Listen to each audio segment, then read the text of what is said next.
Halo teman-teman semuanya, apa kabar? Di sini kami dari kelompok 3 kelas 5 SC akan menjelaskan mengenai dinding turap dengan landasan atau platform. Di sini kami beranggotakan saya sendiri Tiana dan rekan-rekan kali saya yaitu Tri, Afriandin, dan M. Aldi Rahman. Dan tentunya langsung dibimbing oleh Pak M. Sang Gubernur SSTMT atau Pak Igung. Apa sih pengertian dari dinding turap dengan landasan atau platform? Pengertian dari dinding turap berlandasan atau platform itu sendiri ialah merupakan salah satu jenis contoh dari dinding pada turap yang menahan tekanan tanah lateral dibantu oleh tiang-tiang, di mana di atas tiang-tiang tersebut akan dibuat landasan untuk meletakkan bangunan tertentu. Tiang-tiang pendukung landasan juga berfungsi sebagai untuk mengurangi beban lateral pada turap. Dinding turap ini dibuat bila di dekat lokasi dinding turap direncanakan akan beberapa bangunan, contohnya jalan kereta, mesin derek, dan bangunan-bangunan berat lainnya. Dan juga, apapun tipe dari turap yang akan digunakan menahan tanah, dinding panahan harus dapat memberikan kontribusi manfaat yang maksimal. Idealnya, turap juga mampu menghadapi beragam siklus dari basah hingga kering. Dinding vertikal memang mendorong tanah lateral secara terus-menerus, harus bisa bersinergi dengan tiang penyangga yang dipasang, yang nantinya lantai tersebut akan menjadi penutup yang dapat dimanfaatkan sebagai lahan terbuka.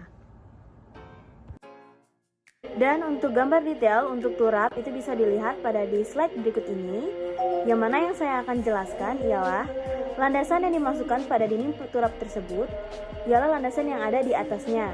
Kemudian, untuk tiang-tiang penyangga itu adalah tiang-tiang yang menyangga landasan tersebut, dan juga untuk memasangkan dinding turap ada di sebelah sini. Jadi, dalam gambar tersebut sudah jelas begitu merupakan contoh dinding turap yang berlandasan dengan landasan atau platform. Dan untuk detailnya itu ada tampak atas pada gambar tersebut, bisa teman-teman lihat sekalian.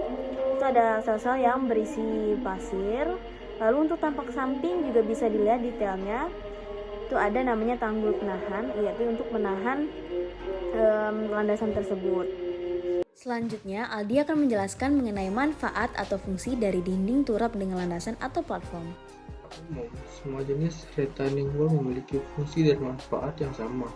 Hanya saja setiap pengaplikasian praktek konstruksi pasti mempertahankan latar belakang kasus terlebih dahulu. Itu sebabnya mengapa tidak semua lahan memakai jenis dinding penahan tanah yang sama. Untuk mengetahui apa manfaat dari pengaplikasian dinding penahan tanah, berikut penjabarannya. 1.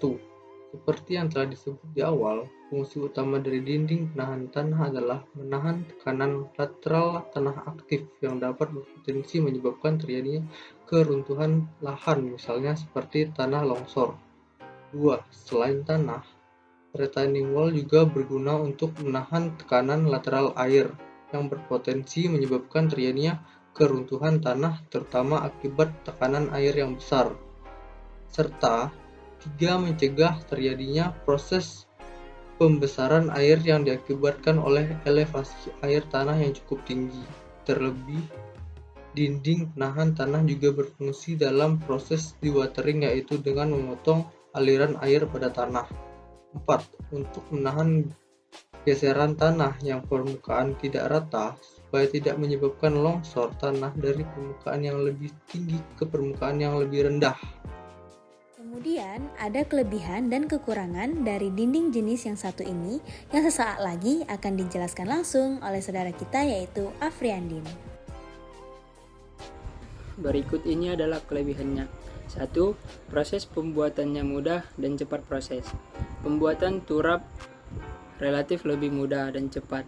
Caranya cukup dengan ditanamkan di bagian tanah yang ingin ditahan.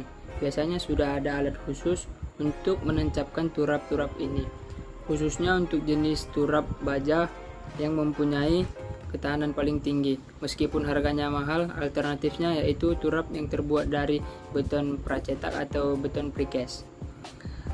2. Mudah dibongkar pasang dan dipindahkan. Kelebihan lainnya dari turap ini adalah bisa dipindahkan berulang-ulang kali. Proses pemindahannya pun sangat mudah, karena cukup dengan diangkat dengan alat khusus atau juga bisa digali penancapannya yang tidak terlalu dalam ke dalam tanah.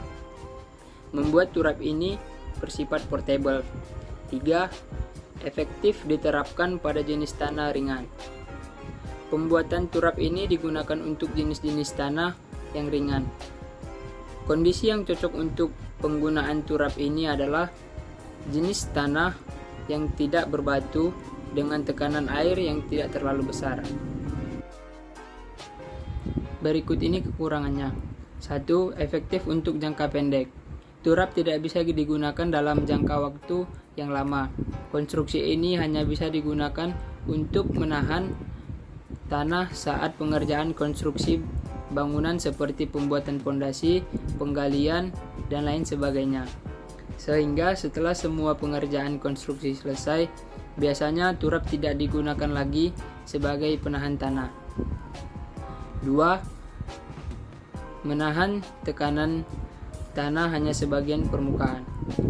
Turap hanya difungsikan untuk konstruksi bangunan skala kecil, sehingga penanaman turap hanya berada pada bagian permukaan tanah yang tidak terlalu dalam.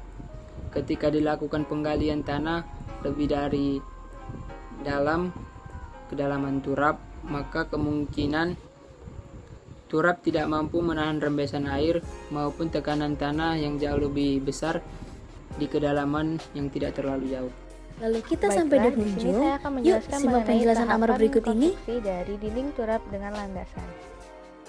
Baiklah, untuk tahapan yang pertama yaitu pemancangan tiang pancang dengan jenis dan tipe serta jarak yang telah direncanakan dan yang telah diperhitungkan sebelumnya, baik itu pancang miring maupun pancang yang tegak. Untuk tahapan yang kedua yaitu dilakukan pengecoran plat landasan yang bertumpu pada tiang-tiang pancang yang telah dipancang sebelumnya dengan ketebalan plat dan mutu beton sesuai dengan rencana. Dengan catatan, metode pengecoran plat landasan dilakukan sesuai dengan metode pelaksanaan pengecoran beton, dimulai dengan pemasangan bekisting dan peranca sesuai dengan ukuran dari ketebalan beton itu sendiri, pemasangan besi-besi tulangan, dan yang terakhir, baru dilaksanakan pengecoran sesuai dengan beton mutu rencana. Untuk tahapan konstruksi yang ketiga yaitu pemasangan turap di muka plat landasan yang dilaksanakan setelah plat landasan itu kering dan dapat dilakukan aktivitas di atasnya setelahnya.